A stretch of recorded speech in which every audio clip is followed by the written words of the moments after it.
বাবা বুড়া বয়স কষ্ট করলাম। সন্তানের ওপর ভরসা নেই, তাই নিজের কবর নিজেই তৈরি করে রেখেছেন বৃদ্ধা মা।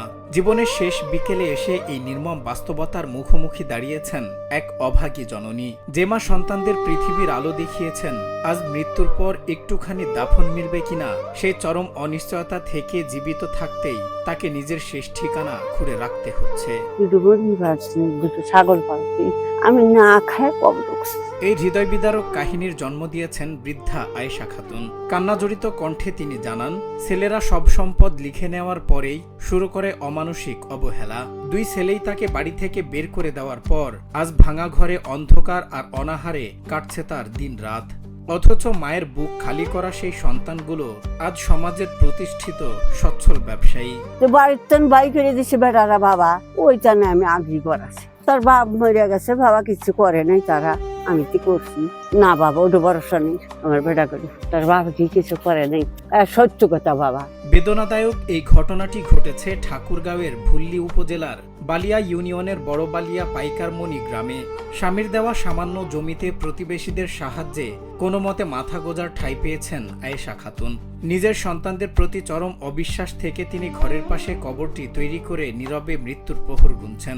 তবে লোকলজ্জার ভয়ে পরিবারের অন্য সদস্যরা এই অভিযোগ অস্বীকার করেছেন। না 18 বছর বাবা বয়স, বেটারা বুড়ো আমাদের কাছে, আমি তো কবর দিতাম, কাপড় চোপড় কিচ্ছু দেয় না, তেল খাবার কোনোদিনও না, গোস্ত মাছও খেলে না। বাবা বুড়া বয়স কষ্ট করলাম, আমি 1-2 বছর বারো মানুষের সম্মত করছিলাম। স্থানীয়রা জানান, দীর্ঘ 5 বছর ধরে এই মা কষ্টে দিন কাটাচ্ছেন। ছেলেরা মায়ের খোঁজ তো নেয়ই না, উল্টো গ্রামবাসীরা কিছু বলতে গেলে গালিগালাজ করে। নিরুপায় হয়ে বৃদ্ধা মা প্রতিবেশীদের অসিয়ত করে গেছেন, তিনি মারা গেলে যেন তাকে তার নিজের হাতে তৈরি করা এই কবরে দাফন করা হয়। এই ঘটনায় ক্ষুব্ধ এলাকাবাসী এখন এর সমাধান চাচ্ছেন। এই মহিলা এখানে থাকে 5-6 বছর হলো আছে, আমরা দেখতেছি কারেন্টও নয়, বাড়িতে অন্ধকারের ভিতরে থাকে, একলাই পাকশাক করে খায়, কবর খুঁড়ে রাখছে। যদি মরা পরে যদি তার ছেলেরা যদি তাকে না দেখে, এলাকাবাসীর কাছে বলে গেছে সবাই মারি দিবে। ওনার যে মাটিগুলো ছিল ওনার সন্তানেরা লিখে নিছে, নেওয়ার পরে 2-4-5 শতকের মতো মনে হয় দিছে আর কি। ওই মাটিটার ভিতরে একটা ঘর তুলে উনি থাকেন আর কি।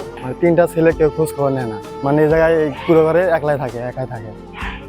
পরে ঝড় তুফান বা যে কোনো সমস্যা একাই থাকে। যে মা নিজের পুরো জীবন বিলিয়ে দিলেন সন্তানদের জন্য, শেষ বয়সে তাকে কেন নিজের কবর নিজে খুঁড়ে মৃত্যুর অপেক্ষা গুনতে হবে?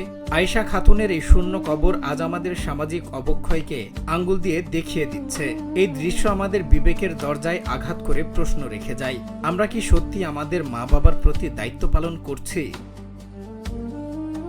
সজল বিশ্বাস, নিউজ ডেস্ক, বাংলা টিভি।